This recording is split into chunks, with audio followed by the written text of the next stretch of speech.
All right, well, once again, I must thank Amritanshu and his co-organizers for inviting me to fly a very, very long ways. One of my flights on Saturday is 14 hours, so that will be fun. But it's a really fun time teaching here in Chennai and learning about Indian culture and things. And I hope that I have something to bring you as well by talking about SAGE to a maybe broader audience than just the students and postdocs here. So, as Amri said, I am at Gordon College, which is what's called a small liberal arts college near Boston in the United States. So let's get started. I think there's some computations out there that you probably don't need math software for. So if I go and click on my SAGE notebook and I click Evaluate here on 2 plus 2, any surprises? No? How about the integral of x cubed? No? No? Everybody expected that? How about 3 times a vector? Yeah? Everybody's okay? Did you need software for those? Probably not at this point, right? But maybe for the factorial of 100? Anybody need a little help with that? No? You can't do it in your head? Really? Didn't Euler have all these memorized or something? Or what if I want to get the inverse of a matrix? Okay, I mean, you could do that by hand, but it might be, it's error prone, right? So, here we go. Somebody sent me a possible counterexample to Fermat's theorem. You see that? I mean, it looks like it could be close, right? Let's just check. Oh, no, it's okay, good. All right, so, yeah, everything still works out. What about an integral? This looks like a harder integral. 3x squared over the square root of 25x squared. Well, I mean, it's there. It looks kind of hard to read. Maybe I should typeset it and maybe simplify it a little bit too. Yeah, there we go. That's a lot better, right? Okay. Yeah, I don't think I wanted to do that one by hand or using a table.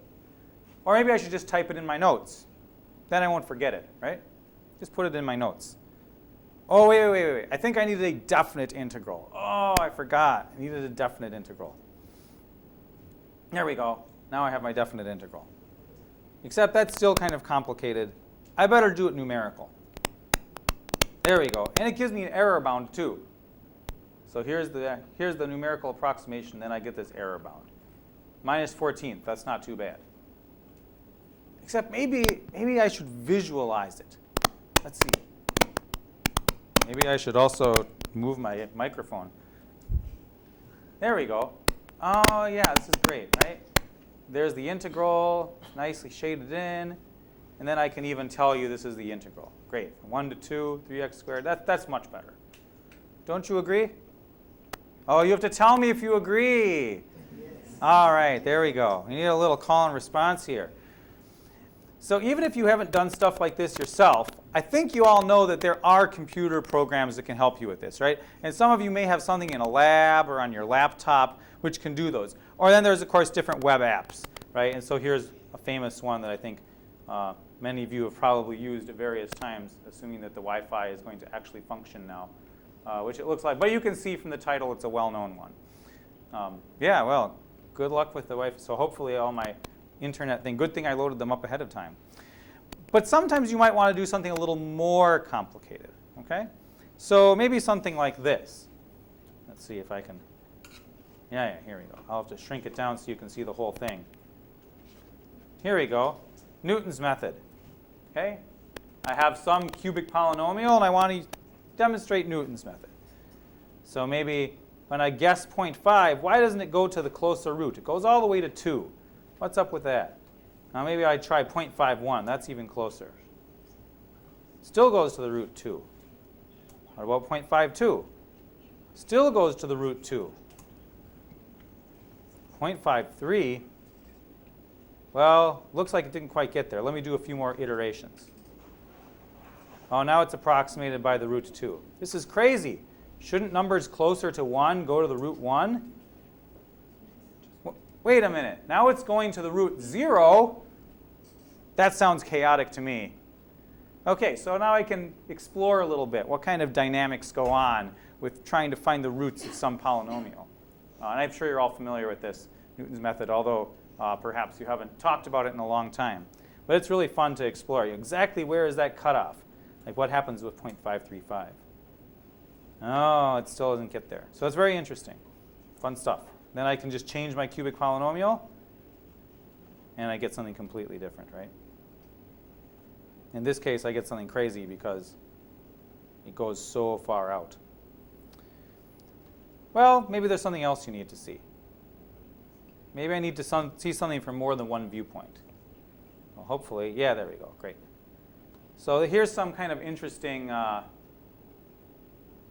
interlocked tori, right? And I want to be able to try and visualize them from all sides. Kind of look at it from every possible angle.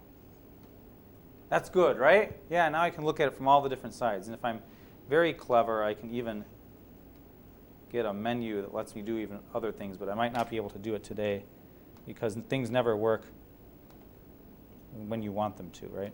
To go advanced controls, maybe? Yeah, but that's not the one that there's some good display things that I can get here, but that's not what I wanted.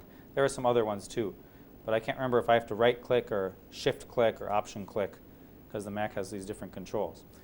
All right, so now I say so what, and based on the enthusiastic response that I'm getting right now, apparently you're all saying so what. And these are all things that I can trivially do in my head. I have no need for any of them. And what's more, I don't need to visualize anything. I can do all of my mathematics completely abstractly. Right? I don't need any examples or anything like that to conjecture theorems. Hello? Yeah? Okay. So the students in my class know that I'm looking for something. So what's great about this kind of computational visualization power is Sage is that ordinarily you might have some complications. You might have some problems. So let me make this a little bit bigger. I wasn't sure how big this room was going to be. So you might have some free applets and demonstrations. And there's lots of things like that, like for fractals, okay? This is something that students in America always think of really cool, fractals. In fact, in this movie Frozen from Disney, the word fractal shows up in the big famous song. I'm like, wow, there's like this song that every 8-year-old girl in America is singing that has the word fractal in it. So I thought that, and modular arithmetic. There's lots of good, just things you can download to do modular arithmetic, a million modular arithmetic calculators. But it only handles one narrow piece of mathematics. Right? That's not so useful. It's kind of useful, but if you're doing something even a little bit different, like Lie algebras, then it's not going to be very helpful. Well, another problem is that sometimes these powerful things are very expensive. How many of you have used Magma? A few of you, yeah. So that's a pretty big license, although now I know that they have some money from the Simons Foundation to provide it at a cheaper cost. But it still costs them a lot of money to put it together. The money has to come from somewhere. And especially depending on how often you use it, it might not be worth the time or the money to actually do that, right? If you're using it constantly, then maybe it's a good return on investment. There's also this problem where you might have to use a computer lab, or maybe you forgot your laptop at the office. And so that's not really useful at home, right? Or even if you're living at a hostel here on a campus, the hours might be inconvenient, right? Who knows how often the lab is open? Maybe for the graduate students and postdocs here, it's not as big of a problem because you can come in anytime with a key. But my guess is that that isn't always the case. So these are all some things that might be kind of inconvenient. Does that help? Does the extra light help or not? No. Off, okay. So Sage, which is the software that is actually but which is presenting this talk, is a free, powerful option, and it avoids all of these problems. You can download it freely. In fact, many of you have just been doing so as Nicolas is going around with his magical hard drives, giving everybody binaries of Sage. I sort of feel like you should have declared that at customs or something, right? It's something addictive, but in a good way, So you can download it freely, or you can actually run it on a server for interfacing your web browser, and that's what I'm doing right now. This is just a normal web browser. In fact, it's kind of an old one because it's my unupdated version of Safari because I get RSS feeds in this one, and newer versions of Safari won't let me use RSS, and that makes me mad. So then you have to get some other RSS viewer, and I'm too lazy to do that. So you can do it in anything. In fact, there's 4 interfaces, and I want to show them to you just because we have a little time here. There's a command line interface. There's this notebook interface, and you've already seen how that works, so I'm not going to demonstrate it further now. There's a next generation web app, which is a little more like the ones that you've been using more recently, called cloud.sagemath. So it's the SageMath Cloud. And then there's something called the Sage Cell Server, and I'm going to show you a couple things that those do. So let's just do each of these things. So first I have, let's see if I can make it bigger. Here we go. the command line interface. So it's a very large program, so it takes a little bit to start up, but you can see I have here version 6.2. It's telling me to type the notebook if I want that browser-based notebook interface, and unsurprisingly, help for help. Because Sage is based on Python, you almost always have to type some parentheses around things, because everything is a function, right? Everything is a function in mathematics, if you believe the category theorists. So there we go, 2 plus 2, or this is one of my favorite, number of partitions of, I don't know, like 20. Okay, so there's 627 partitions of 20. And then I could list all the partitions of 20. And there's all, well, some of them because they scrolled off. Some of the many, many partitions of the number 20. So that's kind of fun. And the nice thing is that with the command line interface, you can just do things immediately. So many of you are familiar with that. You have advanced Ubuntu laptops and things like that. Of course, not everybody is really excited about a command line interface. But if you're comfortable with that, all the tricks that you can do with command line, you can do in Sage. All these little editing tricks and things. And apparently, a lot of people here use Emacs. Is that possible? Yeah? OK. So there's a Sage mode for Emacs. I am scared to death of Emacs, so I will never be using. But apparently, Omri says he wants to use Emacs as much as possible. So there you go, Emacs and Sage mode. It's all there. OK, so that's one kind of interface. The notebook interface, I should say something about it, which is just that the way that you evaluate things. Yeah, see, I zoomed in, zoomed out. The way that you evaluate things is, let's go a little bit further up, is I click inside of what's called a cell, computational cell. I just type stuff in. And then you see there's this little evaluate button, and I can click it, and that's all I have to do. So it's very simple. You click on the thing, and then you click evaluate. Or you can press Shift and Enter at the same time. So these are two things, and they're very easy to do, and they're documented. But the point is that this is maybe the easiest interface, I think, for a new person, because you don't have to worry about making typos and then receiving strange error messages. You just retype it right in the same place. So that's so much for the notebook interface. We'll be seeing a lot more of that in just a minute. Whoa, now I zoomed in a lot on that. Cloud. Now, I am a little scared because of this connectivity issue we just saw. But what you can see in the cloud is that it's a much more sophisticated interface. It's organized into projects, which are completely separated. Basically, each project you create in the cloud is its own like Linux interface. It's just all separated, walled off from all the other projects you have. And you can share them with people. So you can see that I shared this demo I was using in the class with Amritanshu. And then I just did this to test things. You can make them open, I guess. I don't think there's a way to share them yet with the outside world. You can put them in different things. You can tag them in different ways. And then in each of the projects, and let's see if this actually works. OK, well, it's starting to work. Then there's files that will come up. So you can create a new file. You can create a LaTeX file. You can create a Sage file. You can do a new terminal session. There's all kinds of crazy stuff that you can do. And then when you log out, it just saves state. And then when you come back, it's ready and waiting for you. And this is really great for collaboration, especially because you can collaborate on everything that you're doing for your project all in the same thing. So you can collaborate on the actual research. You can collaborate on the writing up of the paper. You can collaborate on, I don't know, a grocery list. There's like to-do lists that you can make. All kinds of things, yeah. So if you... It's not coming up because of the wireless issues. But No, but yeah. OK, so suppose you create a new terminal session in this collaboration.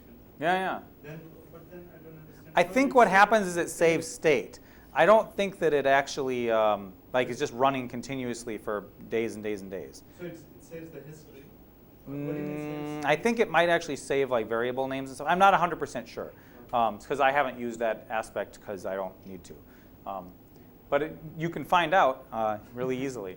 So yeah, again, ordinarily, I have several files in here, and they'd be showing up. But right now, they're not showing up because I'm not connected. Maybe one of our technical gurus can come and plug me in over here, and then maybe it'll work. But the point, I hope you see the point, right? And then you can reorder all your files, and you can look at previous snapshots. And there's some settings for sharing or for how often it saves, and all kinds of stuff like that. So it's free to create an account? That is correct. And then the idea is that if you need more computational resources, that you'd be willing to pay a small, generous donation but currently it's free for all users. It's in beta. So, yeah, so that's, but it's a much cooler web app, right? I mean, this is like, much more sophisticated. And it's using all kinds of sophisticated technology like Node.js and stuff like that. So, okay, so that's the Sage math. Now, unfortunately, because of our wireless issues, I bet this won't work. This is, but here you can see, this is kind of like Wolfram Alpha, if you will. You go to this website, and then you just type in something you want it to evaluate. So I will type in 2 plus 2, and hopefully it will do something.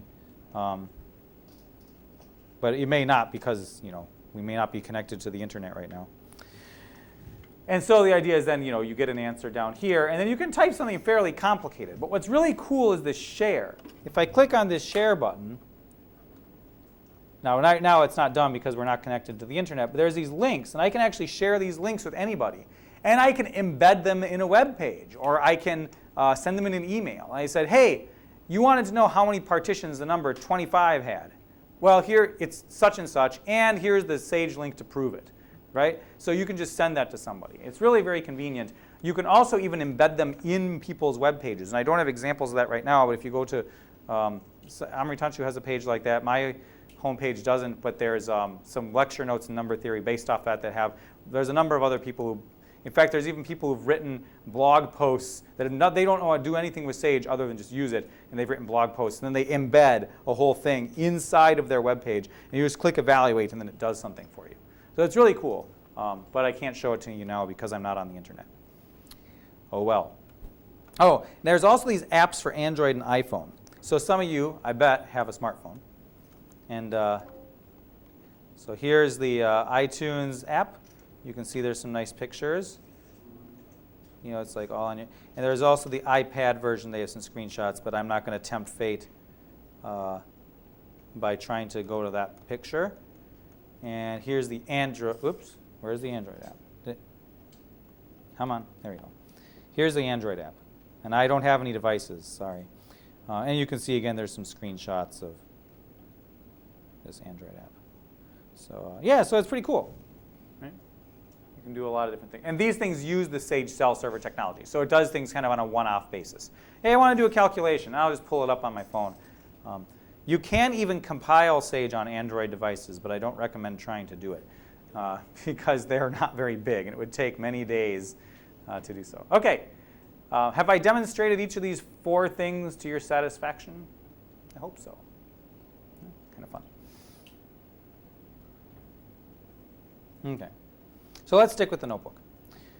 All right. Well, there's lots and lots of other stuff that one can do mathematically, right? So I'm going to, this is based on a talk that I've given more to undergraduate audiences in the United States, which is a different kind of audience. But I think it's still fun to see some of the stuff that you can do. It's just kind of like eye candy, right?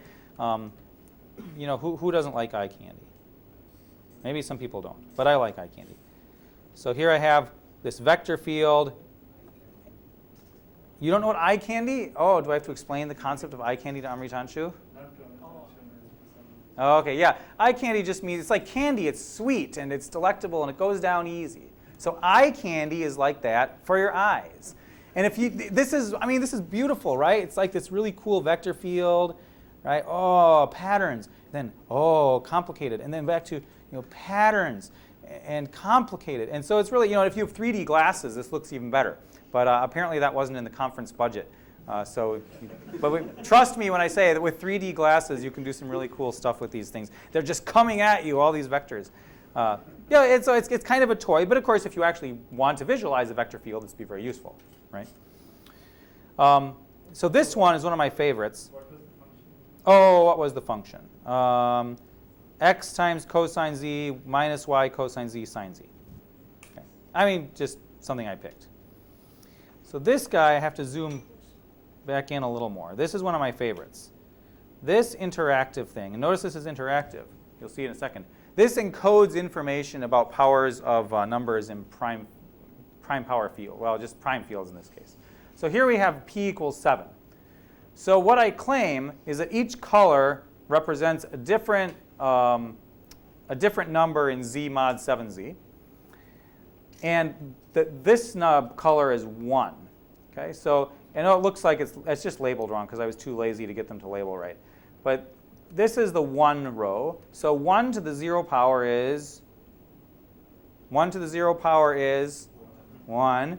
Okay, 2 to the 0 power is 3 to the 0 power is. Okay, so this is this a theorem even? This row, maybe not. What about this one? 1 to the 0, 1 to the 1, 1 to the 2, 1 to the 3, 1 to the 4, 1 to the 5, 1 to the 6. Those should all be 1, right? All right, but what about 2 to the 6 power? Remember, this is in ZMod 7Z. Review of undergrad should be 1. 3 to the 6 power should be 1. This is called what theorem? Fermat's little theorem, right? Yeah, it's not little, but it's always called the little theorem. Yeah, so are there other theorems that we can see here? Because you might, you can conjecture. What about for 23? Any theorems that anybody sees? I've looked at this a lot, so there's like some that just kind of stand out at me, but that's because I've observed it too much. This is based on some really interesting graphics by Berceau and Wagon in their book on number theory. Anybody see any theorems? The last row. Yeah, the last row. So that's actually a good point. The last row just goes back and forth. So what do you think? What's going on there? 22. Yeah, powers of 22. Only have, that's really interesting. What's special about 22? -1. Right, of course. So powers of -1 are always +1 and -1. Okay, so that makes a lot of sense. Now, but hold on. Here's this central column also only has +1s and -1s then. Why is that?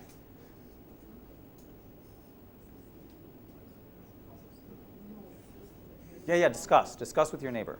Yeah, exactly. That's right. Right?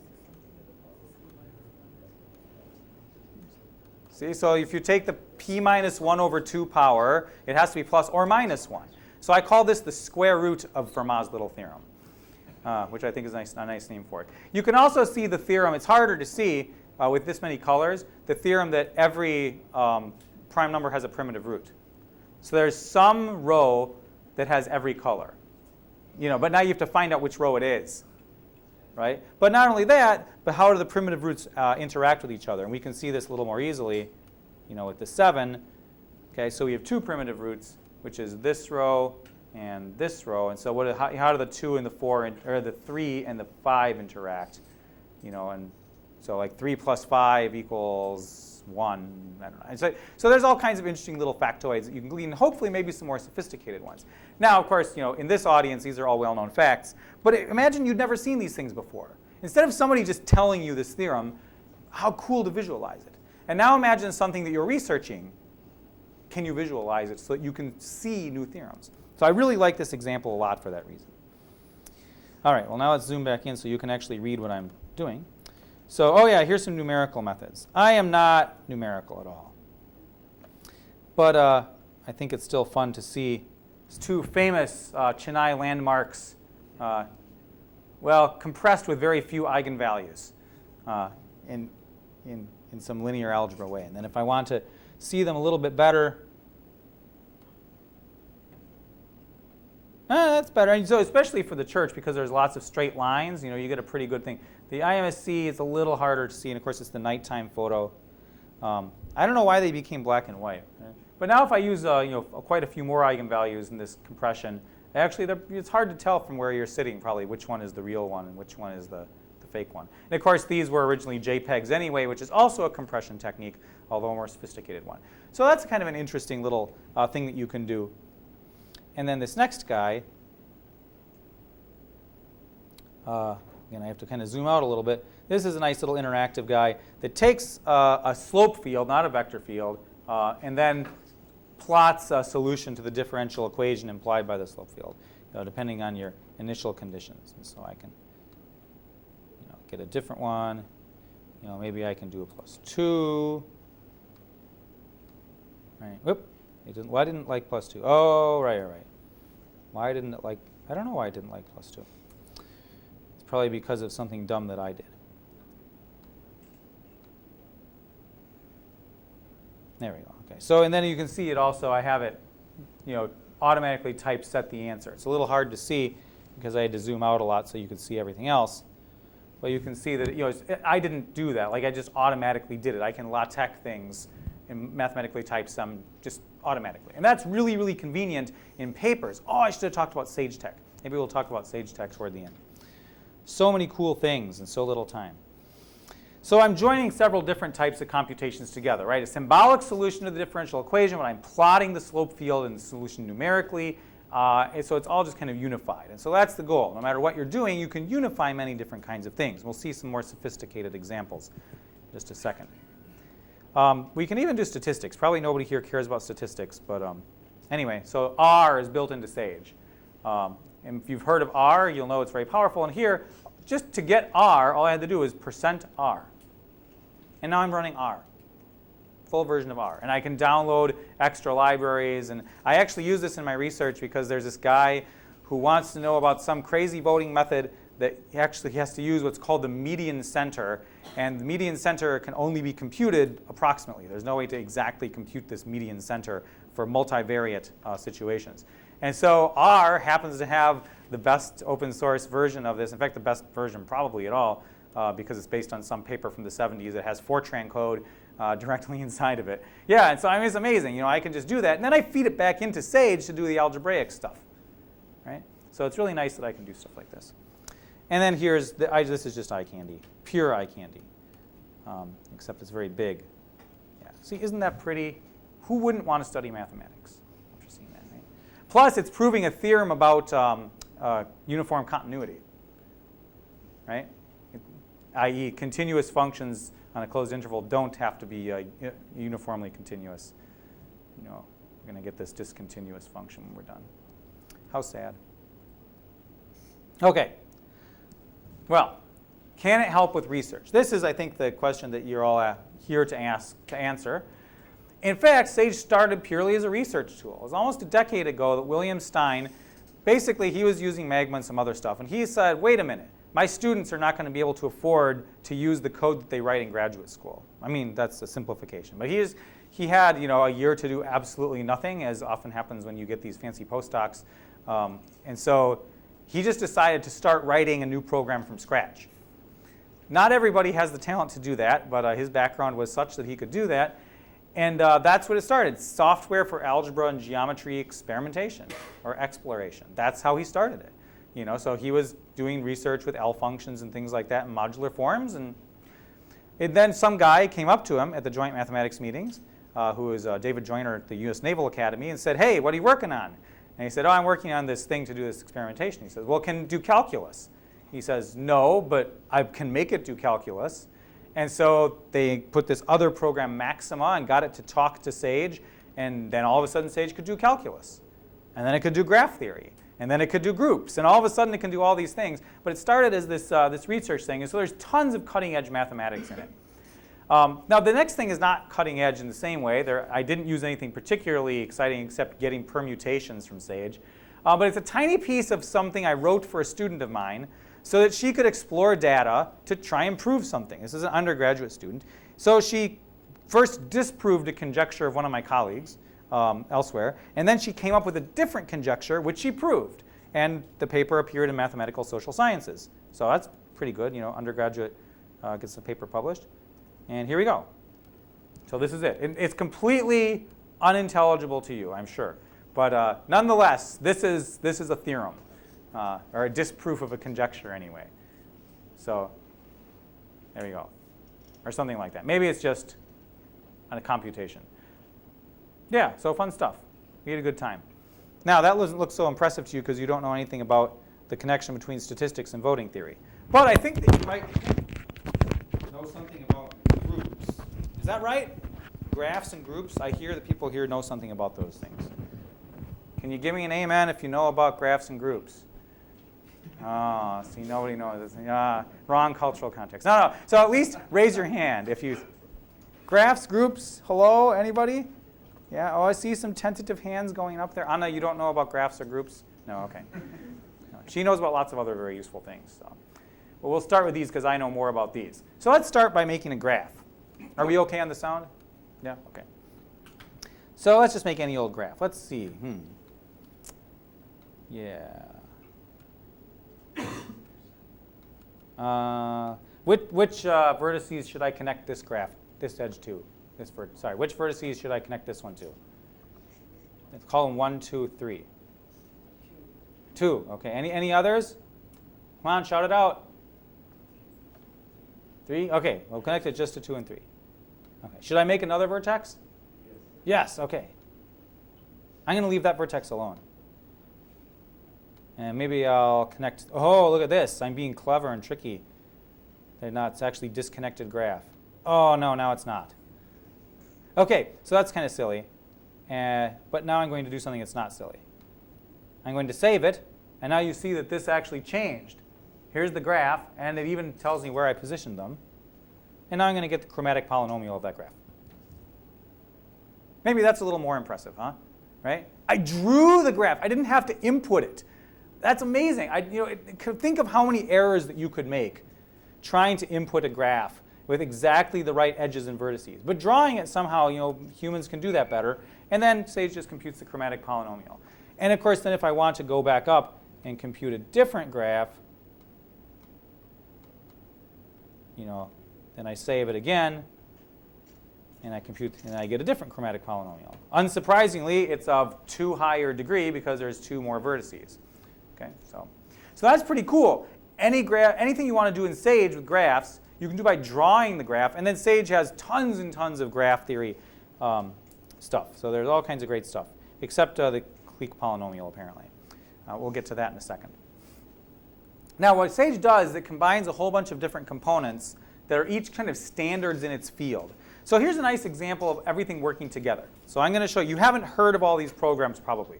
But each of the programs I'm going to mention is a different, well-known, respected open source program that is combined inside of Sage to work together to do things that you couldn't do with any of them alone, or at least not very easily.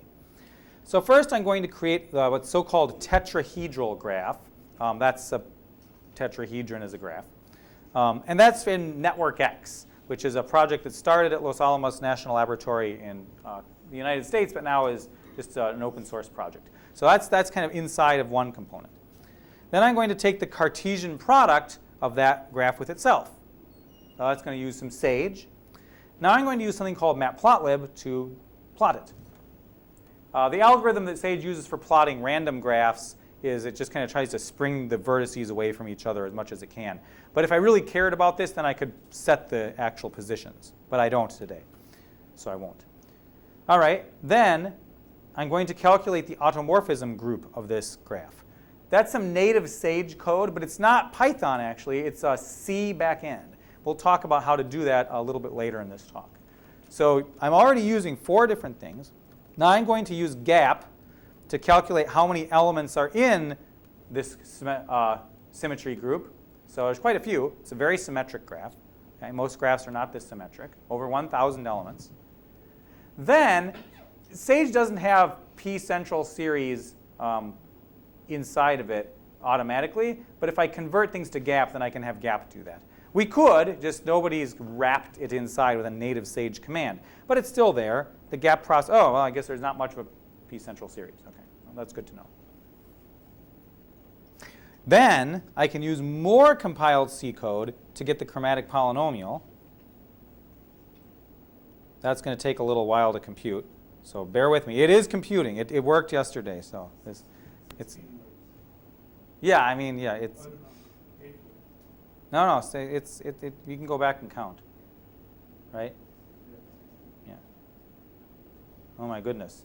Maybe it takes longer than I thought it did.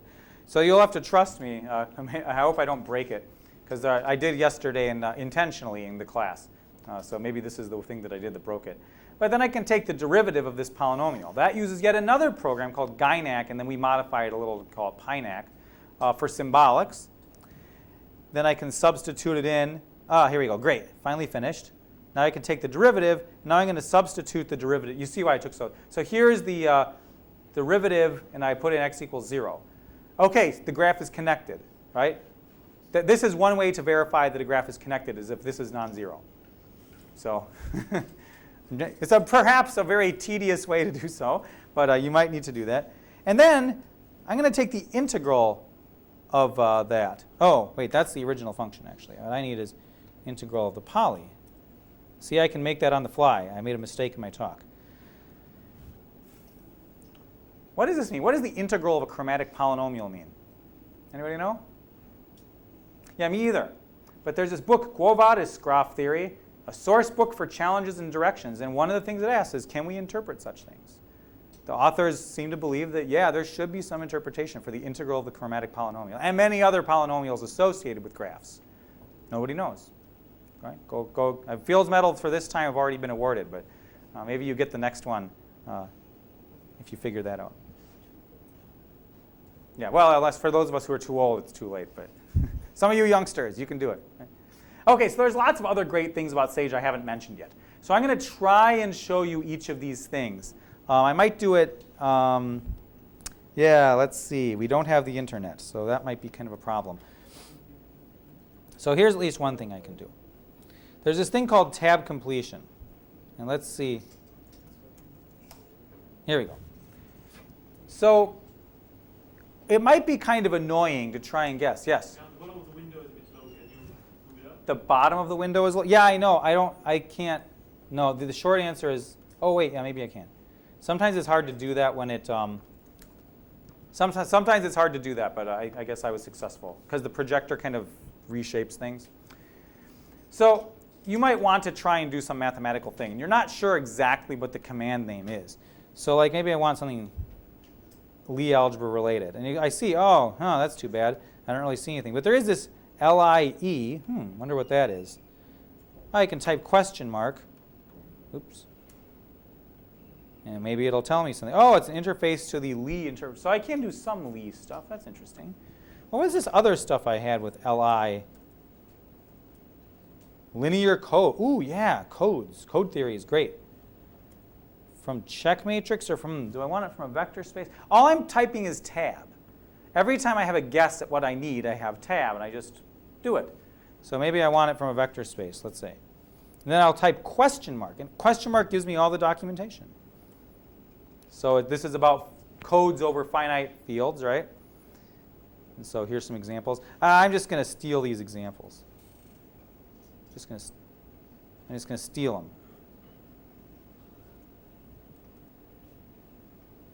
Yeah, it's stolen. All right, not again. What is going on? So what I can do now with this tab, I think it's because it's hanging on something down here. You're not putting He's the one who put it on this side. That was not my fault. I said to put it on this side because there's more tab. And then watch, I'm going to press tab again. Yeah, oh, sorry. That's because it's doing the same thing. It has this huge list of things that I can do with this code. I can get the Galois closure. I can get module composition. I didn't even know you could do all these things with codes. There's apparently a zeta function for codes. I didn't know that.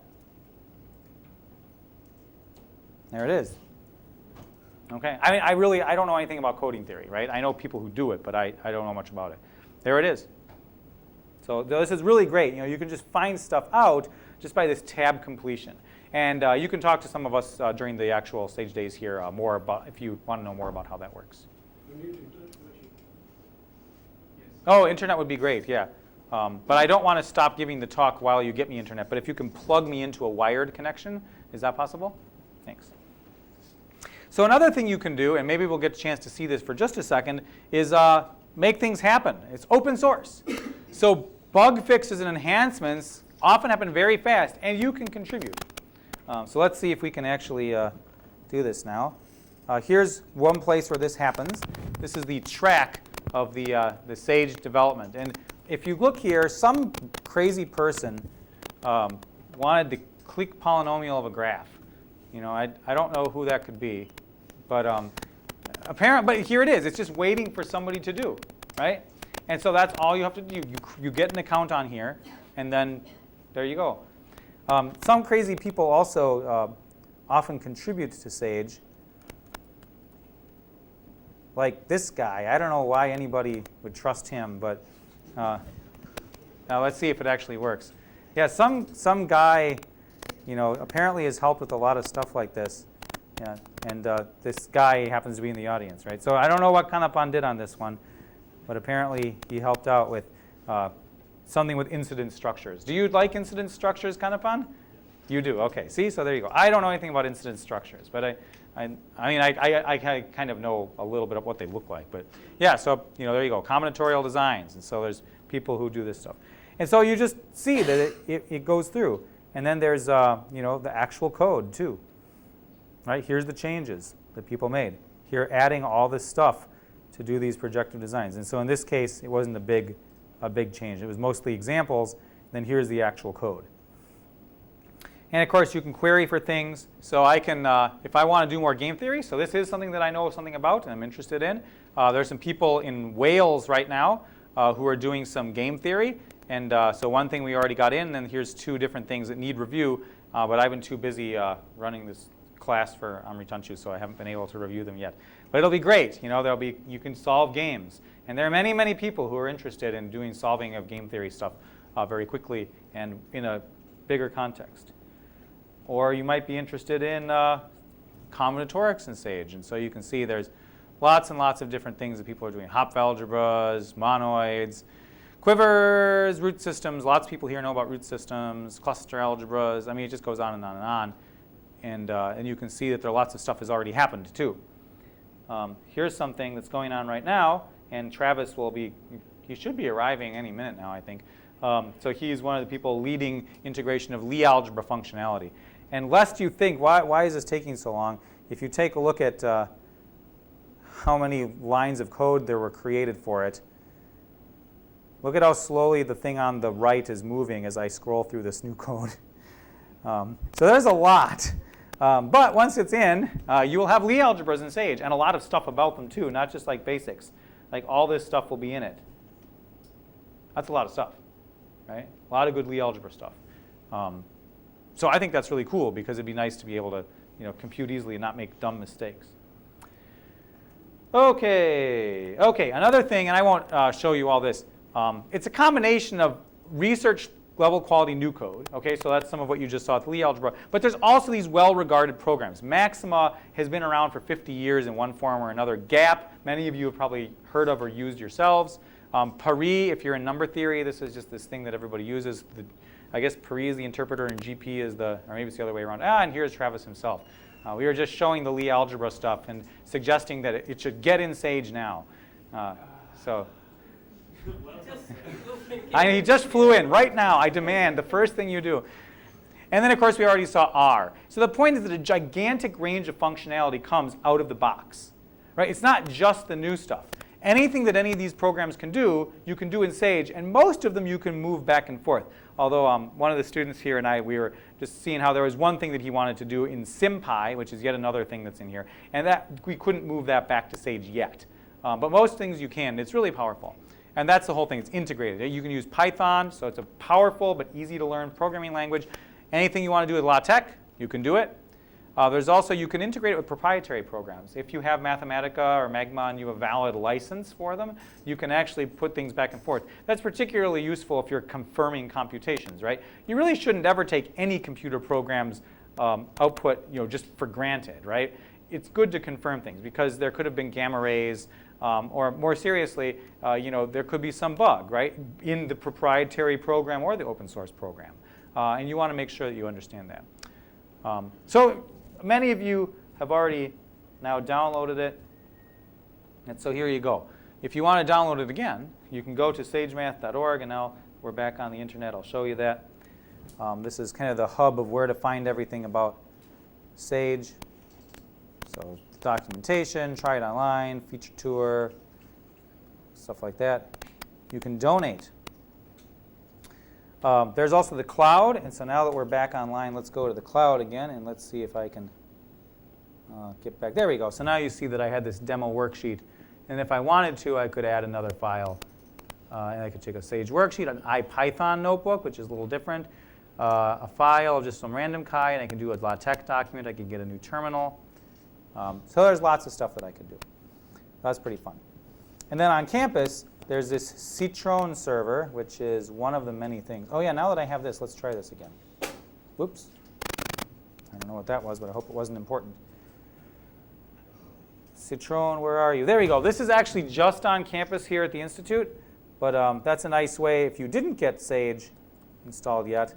And you can see that I've published all the things that I did so far, and so you can actually look at programming tutorial 2, and there it is. And you can maybe learn how to program Sage in there. So there's a lot of different things that you can do. All right, well, we have a few minutes left, it looks like, and I don't know if I have to take all of the time because we want to go get some tea and or coffee. But I thought, here, I need a gallery of other research level things, right? Only or? You sure? You don't want and? That's a lot of caffeine, but we're mathematicians, right? Apparently, it was not Erdős who said that a mathematician is a machine for turning coffee into theorems. Yeah, I think so, yeah. Yeah, see, you learned something else in this talk, right? Oh, here, wow, I just broke this too. So here's the reference manual, and this is just like the top level overview. And like if we dive into combinatorics, the combinatorics directory is so big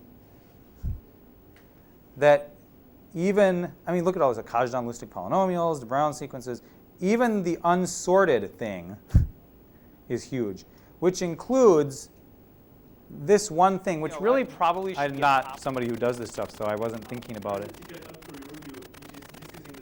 Oh, okay, great, great.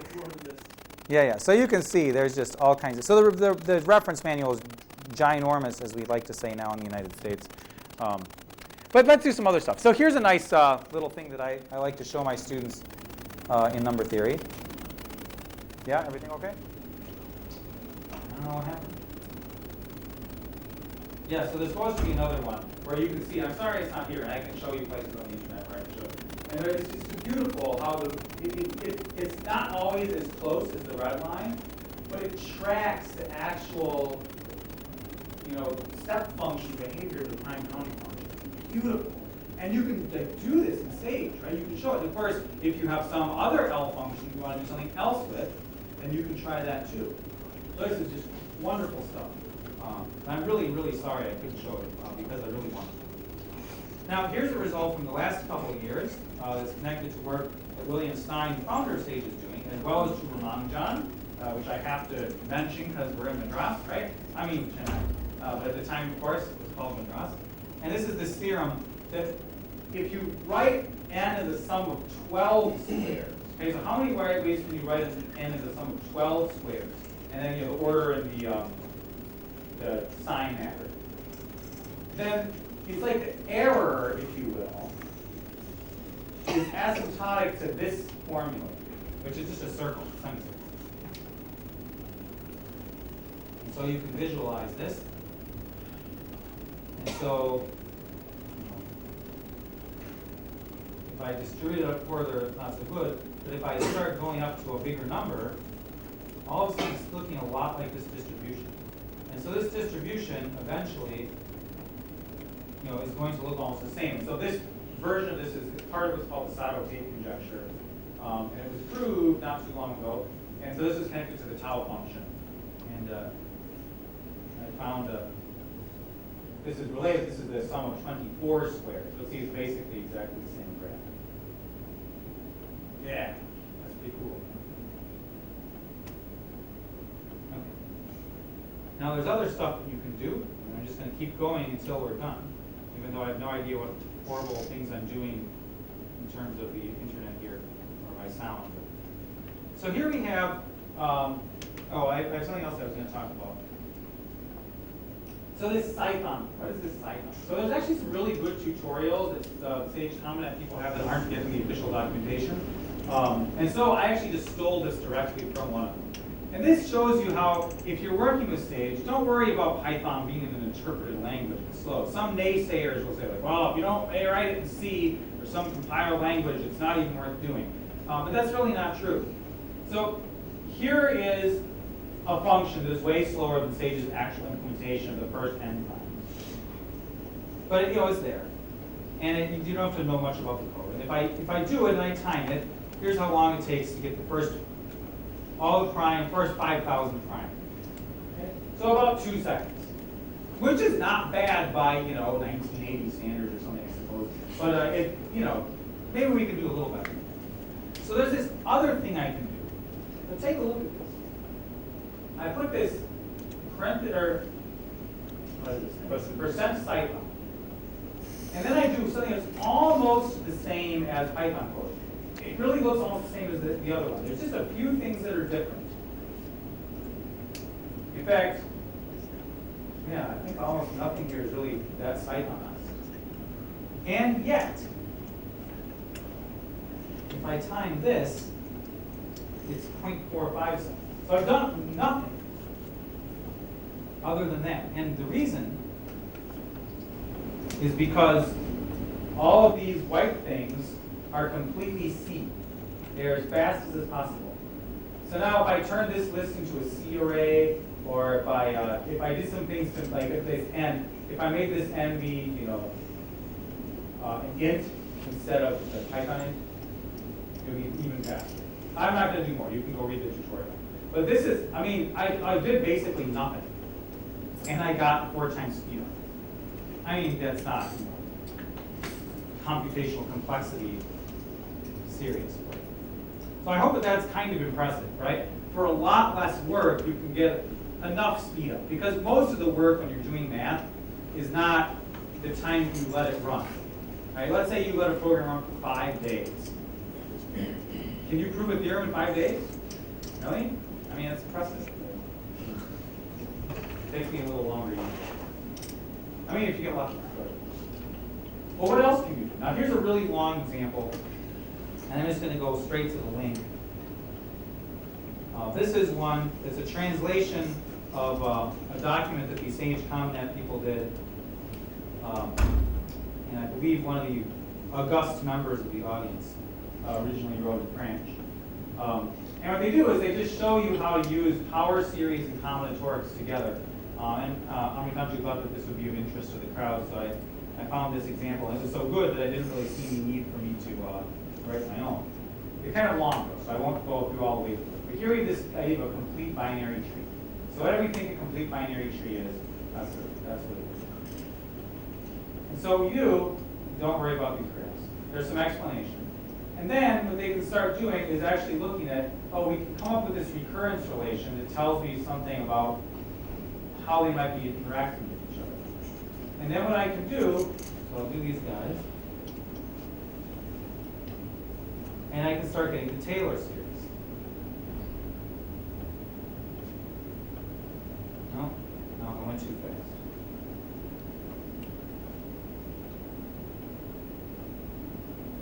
I don't know what happened. It worked the other day. I think you need to evaluate that first box. The very first box in the top? No. I did evaluate that box. That one? Yeah, I evaluated it a couple times. So I'm not sure why it's... The point is that we can go through and start calculating these coefficients to find out things we want to know about these binary trees. And then using different power series techniques in Sage, we can make it so that then if I ever want to compute it again, it says I can ask for any coefficient without having to redefine it. So here's the 200 coefficient. And there's all kinds of other things. You take the derivative and do stuff. Don't worry about that graphic. Unrelated.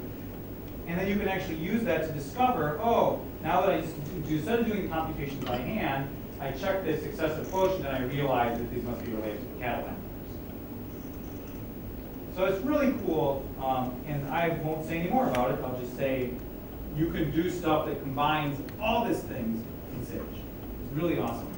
And if you want to know specifically about formal power series and combinatorics, then you can talk to Henri or Nicola or some of the other folks here. All right. Well, why not end with some random self-promotion?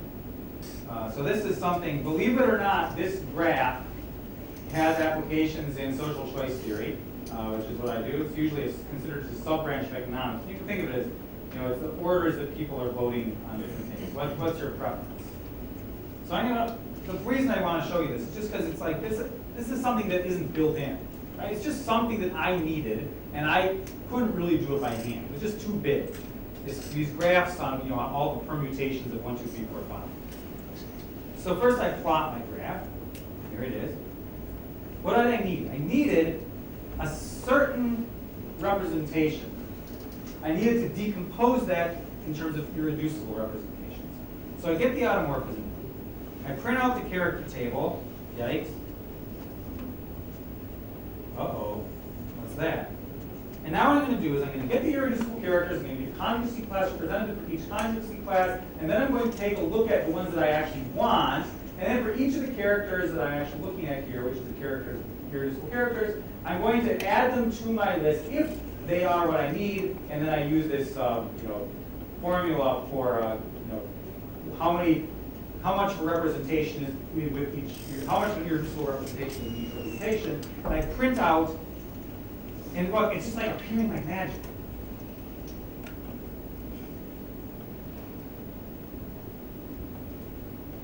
And now I know. This is it. This is what I have to now find interpretations for in terms of voting. And maybe some of them don't have interpretations. But this one definitely does, and this one definitely does.